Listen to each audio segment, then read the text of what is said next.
in his view, the players are very much with him. Do you get that impression?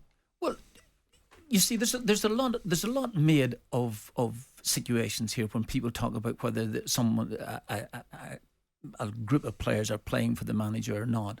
You'll have very obvious ones that won't like the manager. For instance, I mean, there's a standoff, isn't there, between Sancho and the manager at this minute? So, and I mean, look at it from both viewpoints. Myself as a player, when the manager didn't really fancy or something like this here, and then you thought to yourself, well, listen, is it worth it really playing for them? No. I do. I never thought as a player not to be playing for myself, obviously, and for the club and for the manager, whether the manager did like you or not. That was my own particular view. Life has changed like everything else. I hear people, players who are earning vast fortunes are happy enough to sit on the bench. And I think to myself, well, what's that all about? It's a privilege to be playing today. So I think that players should be giving our all. And this idea that a manager's thinking that the players are playing for him and they're playing for the club, it shouldn't even come into the equation, really. Yeah. It shouldn't come into the equation. So let's unpack that. Okay. Do you think these players are having him? That I don't know. So I assume. What does your eyes tell you and your nose lead you to? My eyes tell me that Manchester United are bang average Premier League team, right? Bang average, and have a number of players who are probably not capable of playing for Manchester United or the Manchester United that we know, for the Bobby Charlton's area, the Roy Keane eras, things like this here. So they're not good enough. Does that mean that they're not playing for the manager? Well, I would sincerely hope that they're playing for, at least play for yourself. Play for yourselves, yeah. Play for yourself for a start. Do the very, very best you can. Yeah. Now, they are bang average at this minute, and therefore, as a consequence, you can't, because they do. The Fulham game was always going to be difficult after the debacle midweek and for the results that they've had. So it was always going to be difficult. Funnily enough, I don't think that, I agree with Jim, I don't think that Fulham are that good either. No, so therefore, just to win the game, and the comments that the manager made afterwards are, again, we know that's it. You're going to try and defend yourself in some aspect. You come under ferocious criticism, and there, at the end of the day, you've won the game. Therefore, those sort of comments are almost emanating from you without. Sorry. So we heard. I mean, Martin and I were both looking at you when we were playing that Ten Hag audio at the end there.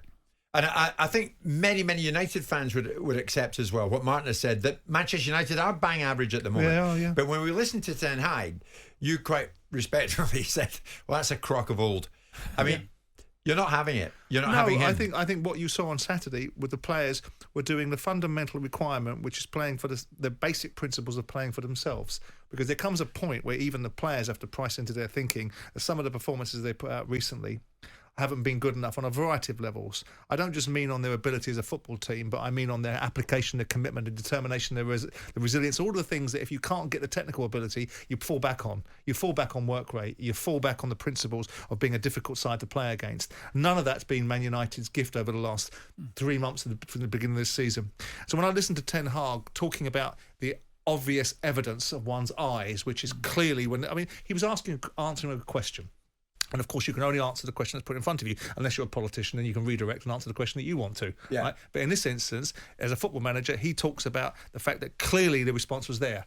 Well, I didn't see that. I saw a turgid, tepid game of football, which was poor in the first half. I saw players like Anthony miles off the players that the managers bought for 85 million quid, the hundreds of millions of pounds. He was a disgrace, wasn't he? He's just poor, just miles off. And of course there was stuff was made out of Rashford, but the explanation was that he was injured.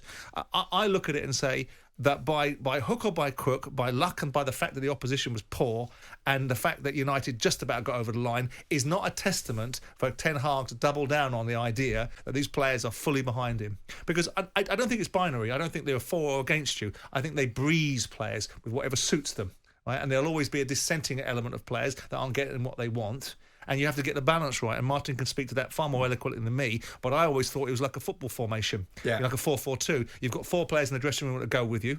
You've got 4 players that will sit on a fence, and 2 players that will be against you. And the 2 players that are against you, whatever you give them, you ignore. You'll get the 4 on the fence that are sitting on the fence coming with you. See, As the great Jock Stein once said about the players, and Jock Stein won the European Cup. Jock Stein said when he looked at the players, he said walked into the dressing room and he looked at the 11 players and he said, you know that 7 are against you and the other 4 are not so sure. So so it was a good point. You have to win them over. And the amazing thing about today is that you have to win players over almost every single week. And on their terms. And on their terms. So we remain not won over by United or Ten Hag. We're coming up to 11:45.